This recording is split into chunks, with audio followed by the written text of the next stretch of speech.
Today we are joined by Ojmarrh Mitchell. Ojmarrh is an associate professor in the School of Criminology and Criminal Justice, having joined us in the fall of 2019. Ojmarrh, can you tell us a little bit about what you study? Broadly, I study the effectiveness and the fairness of our criminal justice system, but more specifically, I focus my research on three areas and the intersections between these three areas. And the areas are race and crime, sentencing and corrections, and drugs and crime. So these questions are really quite topical. How did you come to them? What brought you to study these questions? I think these issues have intrigued me for a long time, going back to when I was a kid. I grew up in Seattle, kind of a predictably dangerous neighborhood across the street from the projects. And once the crack cocaine era hit, my predictably dangerous neighborhood became unpredictably dangerous in a whole bunch of different ways. And one of the things I noticed is that the police were using much more aggressive tactics than in prior years to deal with what I call the three-headed monster. It was gangs, guns, and crack.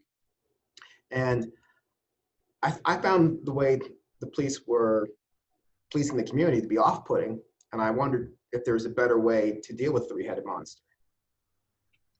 And I assume your research speaks to those questions. What does it show? Well, my research shows several things, but one of the things that's most prominent in terms of the fairness aspect is minorities, particularly African Americans and Hispanics, are much more likely to be stopped by police, searched by police, but no more likely to be found in possession of contraband than whites. And when you go further into the system, there are some predictable racial disparities in criminal justice sanctioning. For example, African Americans and to a lesser extent Hispanics, particularly males, are more likely to be sentenced to prison for a comparable offense than whites. So there's some stark unfairnesses in the system to this day. Are people using your research? Those are pretty profound findings. Are these getting into the hands of people who are able to do things with that research? Well, I hope so. I mean, I don't know exactly who has it, but these papers have been well cited, so I believe these findings are fairly well known. What would you say are the takeaways for policymakers from your research? Well, I think policymakers can use my research to show where racial disparities are and to try to think about ways to implement more effective policies to deal with those racial disparities. And in terms of effectiveness, my research, which we haven't really talked about this yet, but my research also shows that more punitive sanctions do not lead to reductions in recidivism. So there's this common notion out there that more punitive sanctions will reduce the individual's likelihood of recidivating in the future, but my research shows that's just not true. If anything, it's more likely to exacerbate recidivism than to stem it. And does your research speak to what would be more useful in reducing recidivism? Some of it does. I've looked at the effectiveness of different types of interventions, particularly for people with substance abuse problems. Again, I have an interest in drugs and crime. And what we find here is that rehabilitative efforts are more effective than punitive efforts. So drug courts is a quintessential example, but there are other interventions, residential drug treatment programs, even if they're housed inside prisons, are more effective than just punitiveness by itself. So it's really about getting effective rehabilitation programs to those who need it, to those who have that problem as a risk factor. And instead of just punishing people, it doesn't work. Your research is really at the forefront of a number of issues that are being talked about right now in just the general public, let alone among policymakers and practitioners. What other kinds of research questions do you think ought to be pursued right now? What advice would you give to students who are entering the field?